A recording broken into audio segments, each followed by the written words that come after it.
Hey, yo, what it do? It's your boy Rue, and I'm back here for you for episode 2. This is Ruality, a local podcast highlighting all type of artists that we can find. And today I have somebody here special to me. His dope music is dope. Let us know who you are, where you're from, and what you do. What up, what up, what up? It's AndreX. That's at Who is AndreX on Instagram. I am an artist, singer, rapper. What aren't you? You're everything designer, in between. Engineer. Everything. I'm a cook.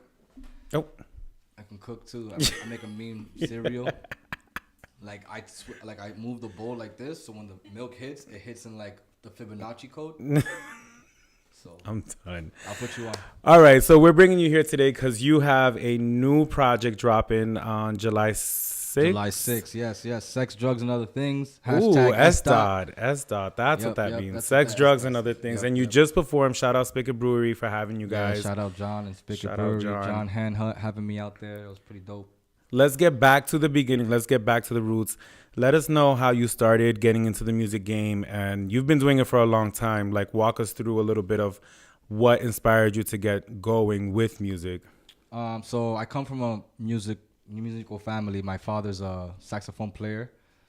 He used to play for big merengue bands and salsa bands in the 80s. So I guess Okay, established. Yeah, okay. I guess I get it from there. My mom's a great dancer, salsa dancer, and she was always doing competitions with my dad and shit in the club. So that musical sense, I guess, came from there.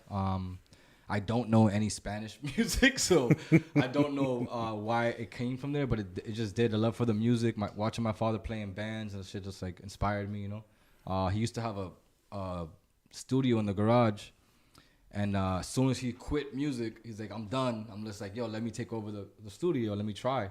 And so I started something called Idea Records. A lot of artists you guys might know now came from Idea Records. That's Wiz Dakota, Christian Cartier. Okay. Synopsis came from there. I came from there. Buggy came from there. A whole bunch of little reggaeton artists as well. And a lot of DJs that fucked with us heavy. DJ Classic, DJ Jera.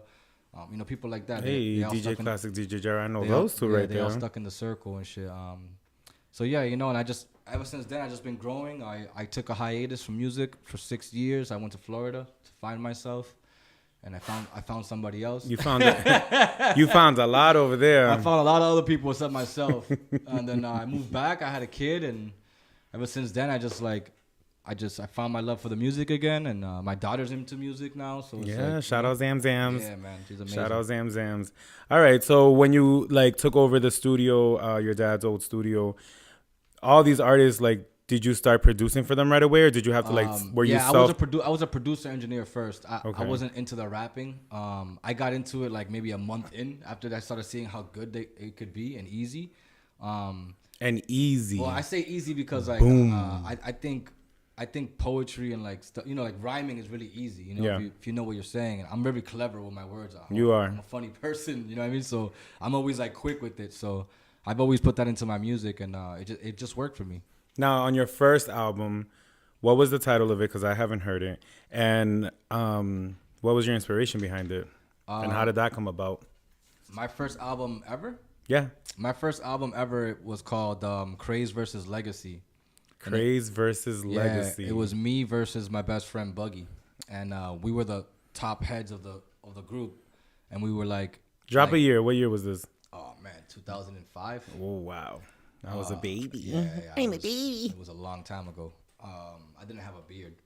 Oh, interesting. It was really weird. Interesting. And we just what got us hot was that the first track on that album was literally me and him battling each other. But we got super personal because we know each other really well, and everybody took to it, and they appreciated that because we're best friends. The banter. You know what I mean? We just did our thing against each other, and everyone loved it. And so from there, just the popularity grew, and and where can we find that? I want to hear this. MySpace. Oh. SoundClick. Oh, webarchive.org. Mad long time ago. I hope you don't find it, actually. It's so bad. So from the first album, you did a collab battle, basically. Collab. Yeah, it wasn't a battle. It was like you rap, I rap, and just the first song was a battle, but I feel like anytime I did an album with somebody, it was always a competitive thing, you know, like who could rap better, who can do this better. And I've always been known to do like the choruses and hooks really well, and I've been sticking to that for many years. So that's what But I you did also most. got bars. We can't downplay the bars. I guess. I mean, We can't downplay the compared to bars. who I was rapping with, I guess like they were more lyrically inclined than I was when it came to bars. I like to make something catchy, you know, people can remember, you know what I mean? So people can try to Shazam my shit. When it's I not feel even like out. that's definitely what you went through with your last release from last summer, Third. Yeah. Like those, it was only 3 tracks if you can find it on Bandcamp. Yeah, it's called The Somebody Push. took it off Spotify. I don't know why, but we're here. But it's on Bandcamp, and I think the whole like the way you dropped it was also pretty smart too, because you let the listener pitch the amount that they want to pay for it, Yes. which I thought was super dope. Shout but out it, Bandcamp. Bandcamp lets you do that, man. yeah, because usually like you'll pay $9.99, and then when you listen to the body of work, you're like, garbage. okay, well, Yeah. I could have just bought the single. But these 3 songs, I mean, that's what did it for me. I mean, I was pretty hip to you before, but those 3 songs were really what like spoke to me. Too Many Times, Third, and Vacation, Yeah. where you were trying to. He was always like, yo, try to do a dance to this and make it go TikTok viral. And I'm like, I'm not there yet. But I mean, so with Third, was that your third like album? Is that the whole premise behind it? Nah, the whole point of Third was it was the third track. Oh, it was just 3 tracks. Yeah, and I wanted to do a track that was braggadocious. I don't really do much of those, so I wanted to do something that was like I'm just rapping about senseless nothing. But I did it with style, you know. But there was a lot to say on those tracks. Yeah. Too Many Times was the Too Many first Times was track. from the heart, yeah. And I had just got my car, so I was like playing it in the car, and I was like, why is this my life? Like, how did this man follow me for the past 4 years and put it all into a track? It's funny you say that because that's where I inspired my that song from. It's like all of my friends who told me shit that happened in their lives with girls, with guys, with people that let them down. It's like, yeah, I can relate. I have plenty of friends that told me, I'm gonna pick you up at this time and don't show up. Like, you know what I mean? Stuff like that. Like, it's just simple stuff like that that can just turn your whole life around. Like, you know. And so. But I think when I moved back, I when you were showing me the songs in the car, and I was like, Melix, you gotta release this. This is after he already went on tour, which we're gonna talk about in a little bit. But he had gone on tour. I had moved back from New York, and we were in the car, in Gabby's car, and you were like, yeah, let me show you this, let me show you this. And I'm like sitting in the back seat like, what is this man doing in this passenger seat right now in Lawrence? Like, but I appreciate that. let's talk a little bit about the tour. Let's backtrack a little bit. You went on tour, and not only did you go on tour, but you went overseas. Yes. Where did you hit? What was that like? Shout out Rex and all the BMGI people. Rex is another Lawrence rapper. He's my OG. He took me out there, showed me the ropes. I then had no music out. I never put anything on Spotify yet. So and he took me like that, and I presented my music out there. I got a lot of love, and I met a lot of people. I went to Germany. I went to Switzerland. I went to Amsterdam. The traveling of it all. It was amazing. It was amazing. It was beautiful. These were club events. These were all venues. Yeah, there was 3 clubs and 2 venues. I was out there for a month, but we did a show a week, and then we did like side things like recording and like making beats and meeting people and taking pictures and shooting videos. So it was an experience. I'm glad he did it. I'm glad he took me. I did not get paid. I got paid with experience, which is way more important. Because everyone's always asking me, yo, how much you get paid? I'm like, yo, I went over there for the experience. You actually had to put money down. I had to put money down, but I didn't have to pay for any of my stay. Like, I got to stay wherever they stayed, and it was dope, man. I just had to And pay you for got my to food. travel and learn more about yourself.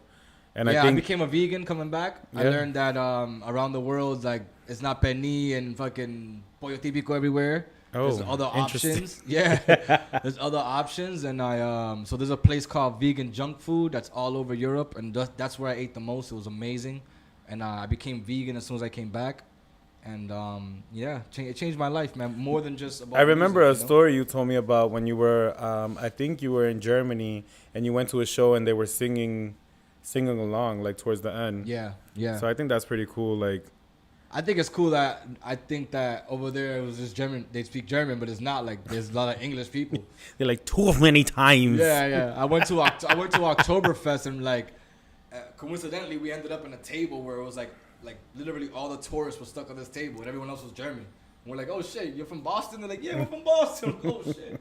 So it was amazing. Like, I went to Oktoberfest. I don't even know. It would have been dope for you guys to like document that journey. I did. Oh, you did? I did document it. Did you release? No. We need to see. Yeah. We need to see. We might. We need to see that. I wasn't on my. I documented everything on my phone, so it wasn't like the best quality. So that's why I didn't like jump on. But it. I think the story itself, you can put something together. Yeah. So then you come back. You're vegan. You're working at Movement City, and then what was the process between that to Third?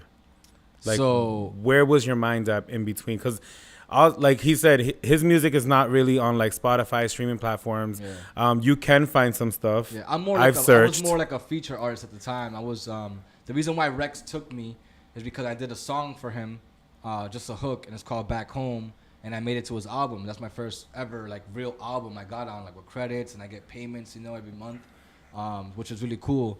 And so that's the lane I was going for. Yeah. And so I'm still going for that lane. Like right now, my music's on a couple NBA pages, a couple of TV shows. Oh yeah, that's right. That's right. And you were he was just on the Suns. Yeah, the Phoenix I don't know Suns anything page. about Phoenix Suns. There we go. They used his song. I'm on WeTV. I'm on WWE. Okay, Photoshoot, here we go. PGA. Drop it all. Drop it all. So these are all like things I've been doing over the years, just trying to get placements, because that's where the real money is. Yeah. Very long. The money's longevity that way, and so that's what I was going for. But the way I got to Third was I have a couple of friends who really believe in me, and they like, yo, we should do something, make it small, so it's not so much pressure. Let's do 3 different genres, because I do all the genres. And they're like, let's just make it really hot, and that's what we did. And I didn't write anything. That's another thing that happened to me. When I left Europe, I came back and I stopped writing. I just wanted to express You told myself, me that, yeah. Without writing it down, because I'm a thinker. I think too much, and I complain too much. I'm a perfectionist, and so I'm just like, yo, let me just spit whatever I gotta spit, and it's been working for me. So all my music is all like punching raps and shit. Okay. Yeah. But y'all heard it. The push EP is that, like, my friends believed in me. These three guys called the Squad, and they made the little EP with me, and we worked all the visuals ourselves, did everything ourselves, and it worked out. You know what I mean? Yeah, I think it was absolutely like dope. I was so hype over it. I think I paid like $20 for it because I was just like, yo, I fucks with this hardcore. I had someone pay. I had a couple of my friends, like personal friends. They pay like $50 for 3 songs. I was like, yo, you guys are blessing me right now. So it was really cool. Bandcamp helped me a lot. Bandcamp, I never understood it, but right with that I understood. And then just like I said, listening to the music itself, I felt like it was super relatable. I think you definitely came a long way from Presidente, where that's the only really body of work that I had to listen from you. And then to hear that, to now hearing what you dropped with that. With Third, I was like, whoa, the come up. I think that's what I saw the most, like just the come up. It sounds completely different. It doesn't sound like anything that I've heard from him before. Good. It's the growth. The growth is exactly. And I mean, even recently he showed us a song where it sounds like elevator music. You were playing it during an open mic, and you said that you heard the beat and it sounded like elevator music, and you just started spitting to it. What is that song? Are you talking about Tampico? I think I would assume so. Yes. Like, yeah. It sounds literally like. I'm pretty sure. I don't even speak Spanish like that. I had to Google. I had to Google Translate this whole song, but I did Google Translate and talk to my mom at the same time to make sure I was saying things the right way.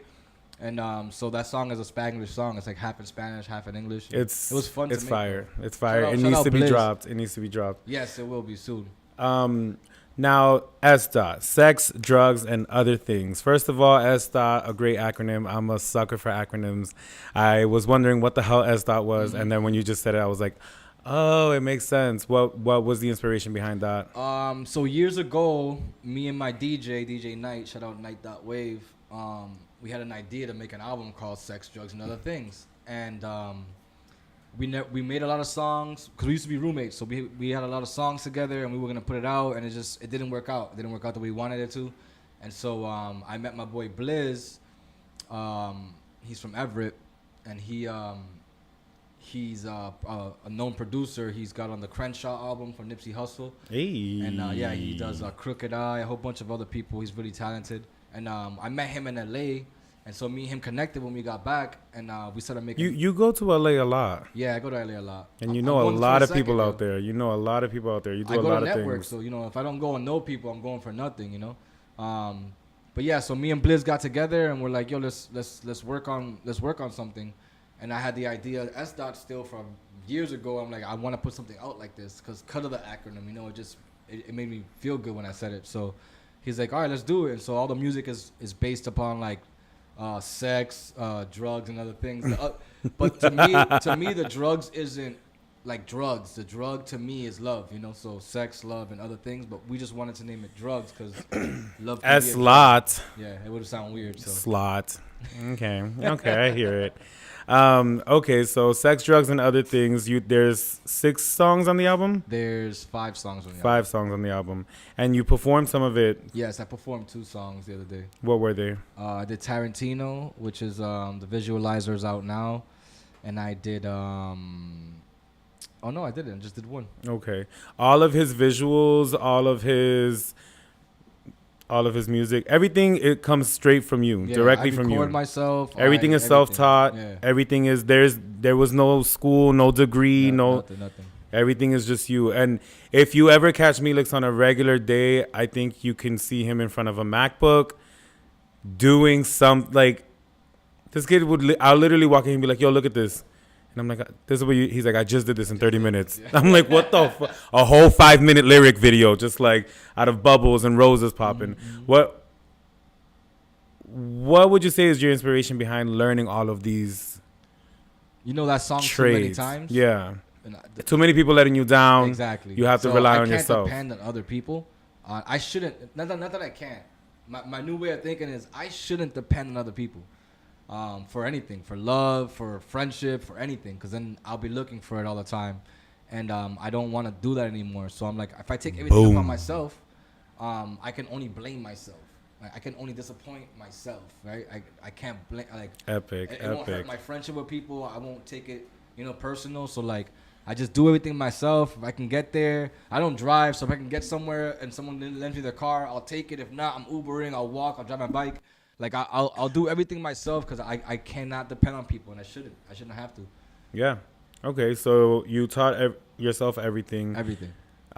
When it comes down to even the music videos, you do the editing and everything. You also have a video production company. Yes, Marble Lab Films. That you just recently started, and this is your full-time. This is your full-time job. It's my semi full-time job, right? Because I do have a full-time job at Movement City. I'm a program coordinator. I teach kids music production and how to perform. He also works with youth people. Yes. He also works with youth. And so to me, that's a bigger thing for me is like I'm teaching kids that they can do it themselves, right? And like how can I teach them without actually knowing how to do it myself? And so like I took upon all these other things so that I can teach, because at the end of the day, like I can't take it with me if I die, right? So I would rather spread my experience the knowledge and teach who I can. And you do have an impact. Like I remember when I first met you, we both walked into Movement City, and I was just like, who the hell is this guy?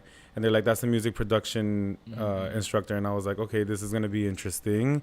And then as time went on, I was like, oh, they're actually producing music. Okay, this is a little different to hear. They're actually learning something. Yeah, they're actually doing stuff. And then he has like these little kids like. I don't want to say his name, but he has a song called Lucky that plays in my head all the time. I'm feeling lucky today. Yeah, and the beat, I'm like, this is a little kid, and I'm hooked. I think one of the most important things that I've heard you say is when we first were like, this is the first year of us like knowing each other, and I was like, why don't you move to New York and like do all these things and that was me, like that was my energy. I want to move to New York. I want to be this. I want to be, and you were like, yo, I have a daughter. And it's more important to me to be a father to her than to be out there. I can do it from here. Mm-hmm.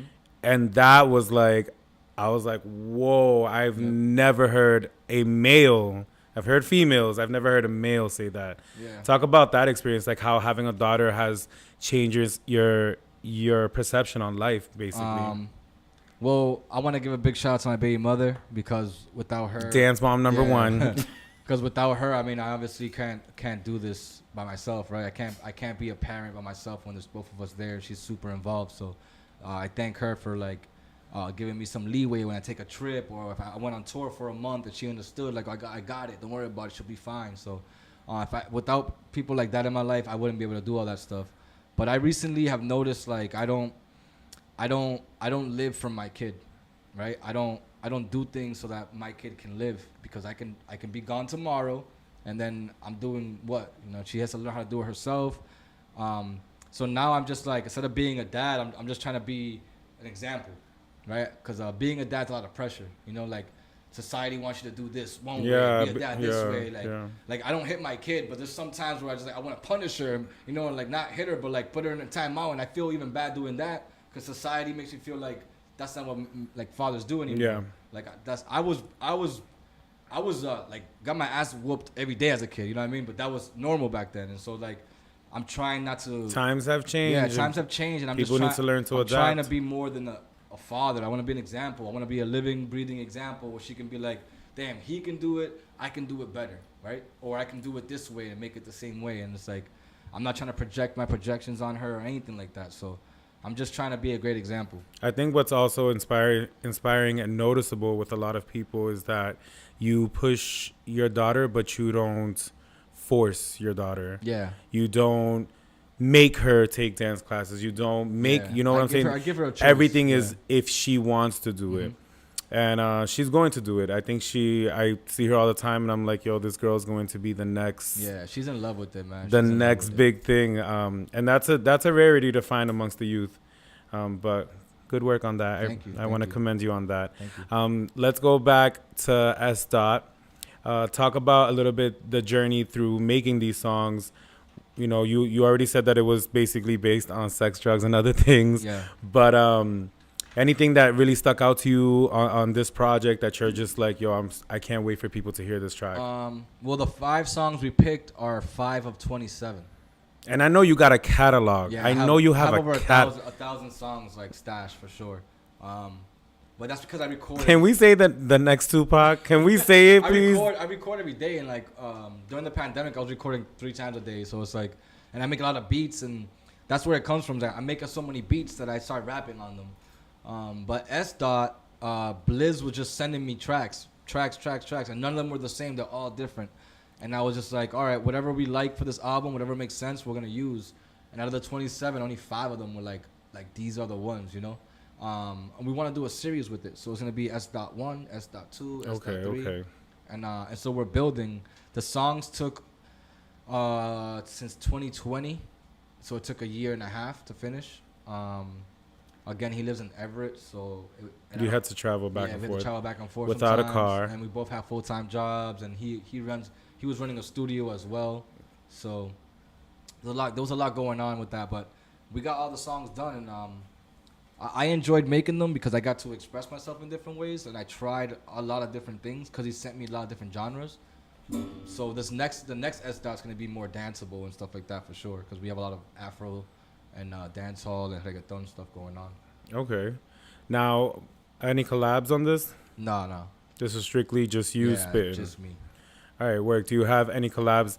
What's like your dream collab, like in the future when you get there? Because you're gonna get there. I definitely want a song with Mary J. Blige.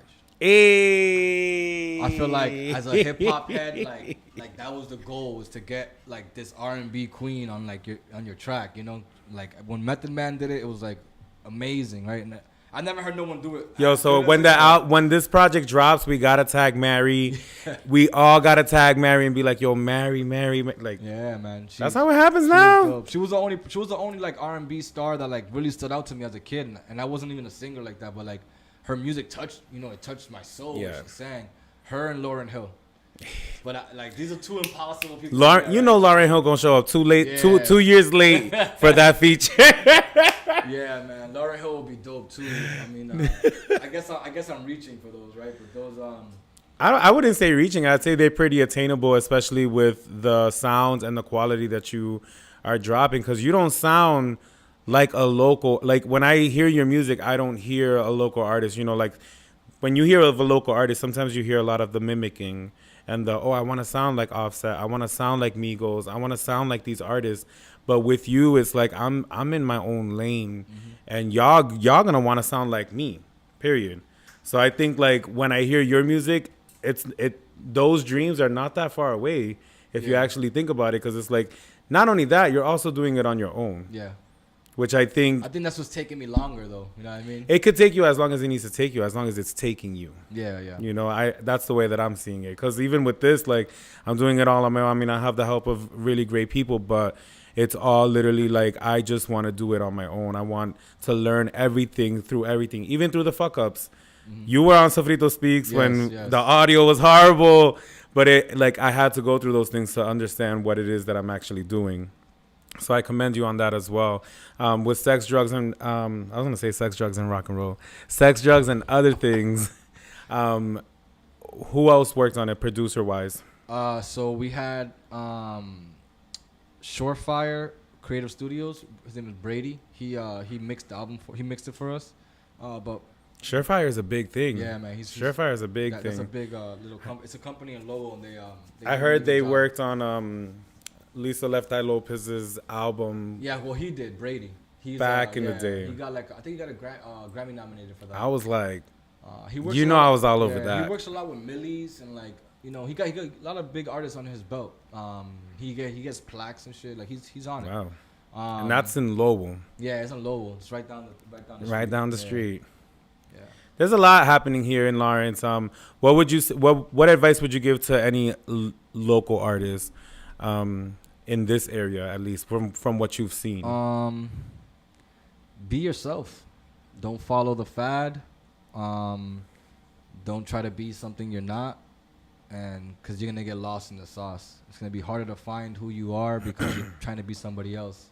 I've done it for years. It took 10 years for me to figure out who the fuck I actually am. I had to switch my name and all that so that people understood. Like, right, you were Young KR. Yeah, and I didn't want to be that anymore. What was that? What was that about, Young KR? What is that? My first rap name was Craze, and so KR came from the first two letters. I just, and then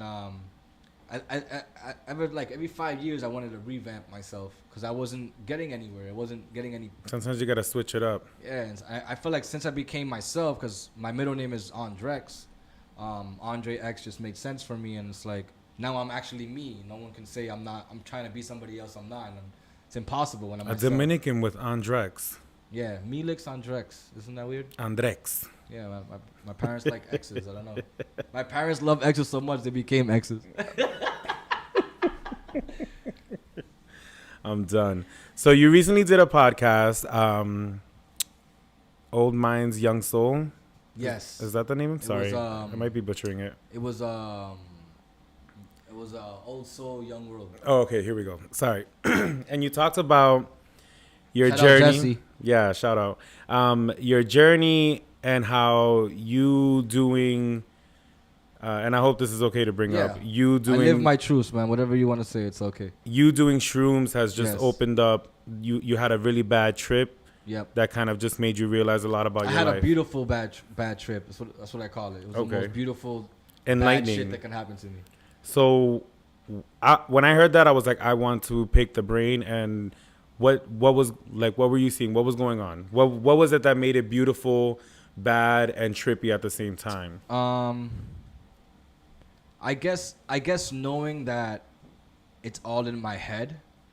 When you do shrooms, your mind plays games on you, right?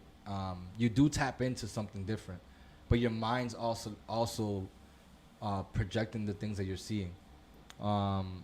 So as I take the shrooms, I do it with intent, and so I've always learned to take them with a different state of mind, where like something's gonna change in your life. I have that. Like I really deeply believe. You go into it with intention. Yeah, I really deeply believe that if you really want to change something, you can change it with shrooms. It is a medicine, and I feel like you can get there meditating. You're not the first person I've heard talk about that.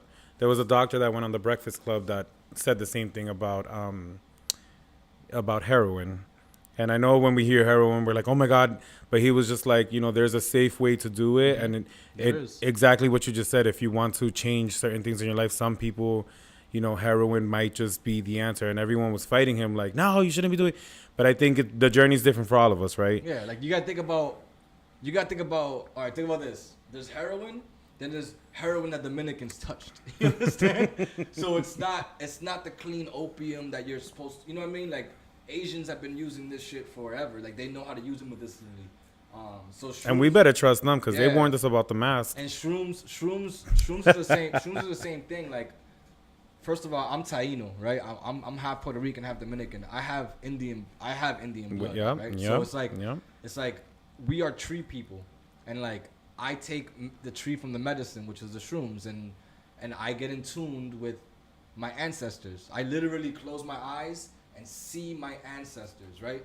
And I can be in a room with all my friends, and they close their eyes, and they're in my trip, but not as themselves. They're like Aztec warriors, or like they have That's fucking wild. 7 eyes. That and is one has so 7 wild. arms. And we're all connected, and like it's fucking. Ooh, It's fucking. that's on film.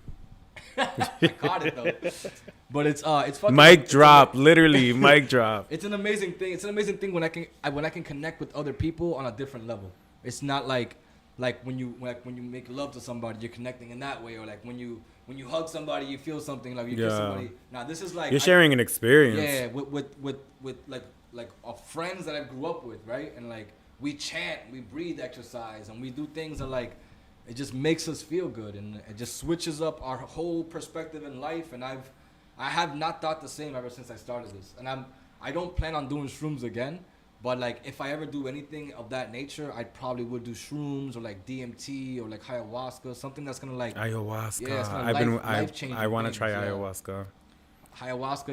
You it's a little hectic. Yeah, I've heard. I suggest DMT before ayahuasca, because DMT, you stay still. You won't. Ayahuasca makes you, Yeah. throw up, and ayahuasca is like a real life detox. Like your whole ego will detox out your body. Oh wow. You'll throw it up. You'll shit it out. You'll piss it out. Like you'll cry it out. Your boogers, everything. It's like, it's the like probably worst feeling to go through, but it's so like refreshing, because I've never done it, but I've seen the videos and I heard people talk about it, and like what they're saying is just like DMT, just not DMT is way more like a. Oh man. Like DMT plays with your mind. Nah, DMT is like an ego killer. It's just like I didn't understand what reality was for almost 3 mons. I wasn't sure if I was actually living here, or if this is real, or why am I here? Like, why is life a thing? Like, this is just a fucking piece of meat. I can't get in here. Where's Melix? He's in here. That's how crazy I was getting. Wow. But I was hugging my daughter every day. I was hugging my parents every day. Some people, I love them. And the one thing I do remember from DMT that's still sticking with me is like I'm so open to say yes, because like I've been saying no my whole life to everything. Like, yo, come do this, or can we go here, or like let's take a trip there, or would you like to eat this, or like like I was always saying no, and now it's just like, yo, you know what? I'm done saying no. It's been limiting me. Now that I say yes, I have the option to go. And then if I don't like it, well, now I know that I'm not going to come do this again. Mm-hmm. And I would never know unless I went, what I'm saying? So that's one thing that stuck with me after I done DMT. It's like, yo, I say yes to almost everything. That's healthy for me. You know what I mean? Yeah. That's healthy. That's going to build me and make me a better person. Work. So, one thing that you did say is when you came down from your high, you stopped smoking. Yes. You decided to stop drinking. I stopped drinking when I came back from Europe. Okay. Actually, I stopped drinking before I went to Europe, because I was an alcoholic. I was drinking every day. I was buying $20 bottle of Hennessy every day. That Henny will get you. Yeah, man. It'll And get I was making a lot of bad decisions and just doing stupid shit. And like, if I'm gonna be a dad, like I said, I want to be an example. And like, I don't want to do this shit no more. And it was just killing me. So I stopped doing that.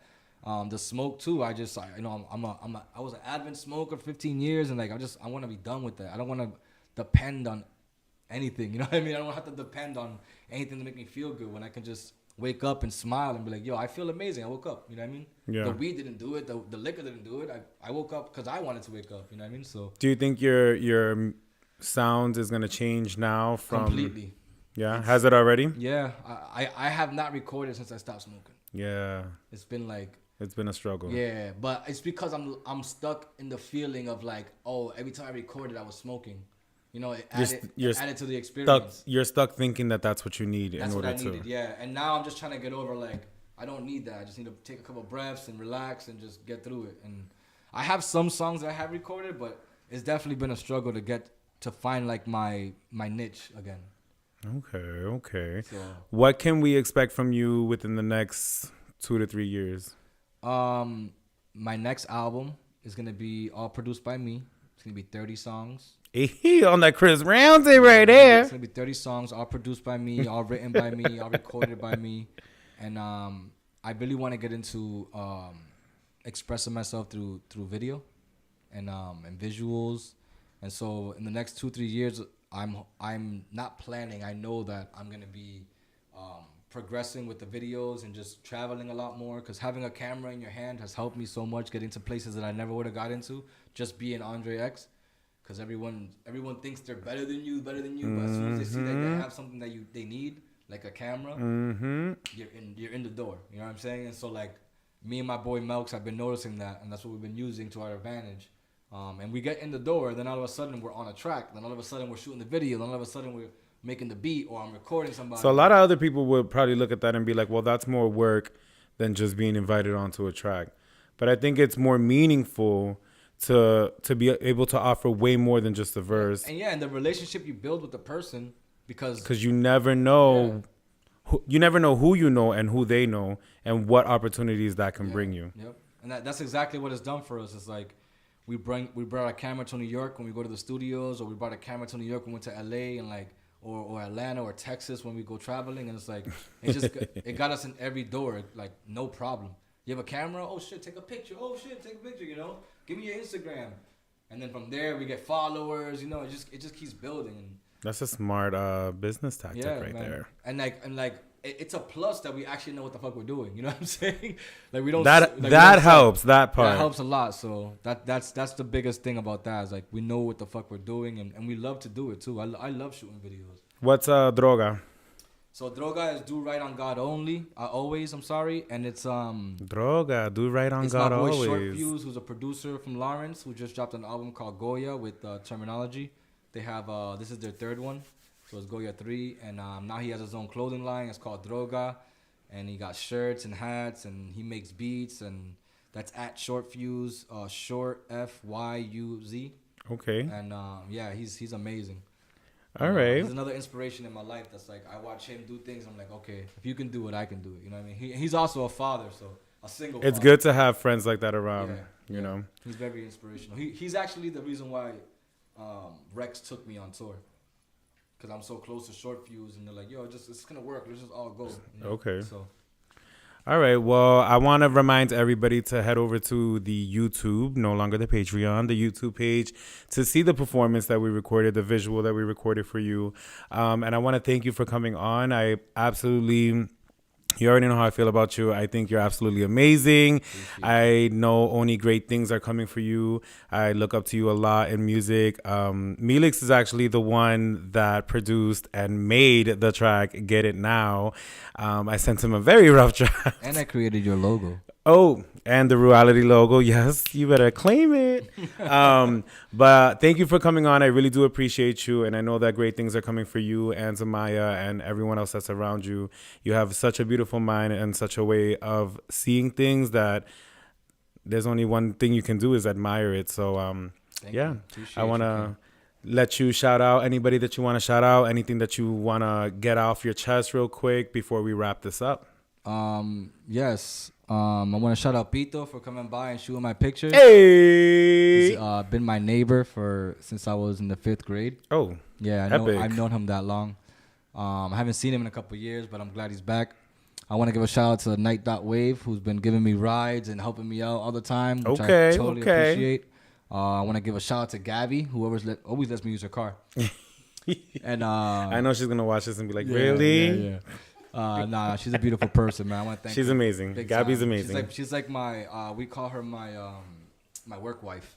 Yeah. Because we're always together. We do. We call her She's a that. shit. You I know love what I'm her. saying? Yeah, and I want to give a shout out to my retreat group. If you're listening, you guys are the best. You guys always keep me centered, and every time we trip the right way, and we change people. There's a retreat group. Yeah, so it's a group of men from Lawrence, and we all get together, and we're all in different parts of like our lives, you know, and we're all doing successful things, and you know, we just all connect on a level that I can't connect with nobody else, and those are my guys, you know. Epic. Yeah. Epic. Noted. Yes, and a big shout out to Movement City. We're doing summer camp, and we're gonna do a big show on the end of the summer. I haven't told the kids yet, but we're definitely gonna do it. So I hope people enjoy that. I'm getting the girls ready. Yes, we're definitely gonna do something big. But already then, I want to shout out Mishala, George, and Kat for being here and helping out. Shout out to you too, Pito, for showing up. Shout out to you. And yeah, anybody who's listening and taking a chance on us on this podcast, absolutely respect you. And y'all already know what it is. We'll see you in a few. All Bye. right.